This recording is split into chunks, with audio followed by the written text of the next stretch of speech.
আলু বেগুন কুমড়ো দিয়ে মাছের তেল দিয়ে চচ্চড়ি। আচ্ছা। আর ইলিশ মাছের ভাপা। হ্যাঁ। ইলিশ মাছের লেজা দিয়ে ভর্তা। ভর্তা। আর আর হচ্ছে মাছের ডিমের টক। তো ভিডিওর প্রথমেই কিন্তু বলে দিয়েছে কি কি রান্না হচ্ছে, সেইগুলো কিন্তু এখন রান্না চলছে, তখন কাটছিল আর এখন কিন্তু রান্না চলছে।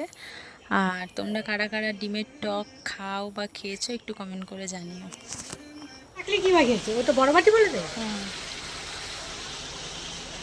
এটা মাছের ডিমের টক। এটা মাছের ডিমের টক হচ্ছে।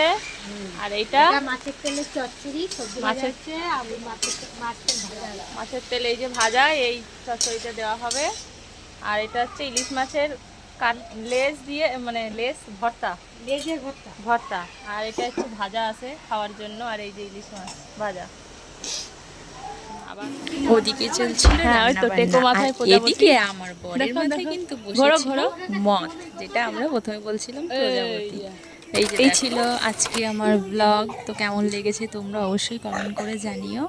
এখনকার মতো টাটা।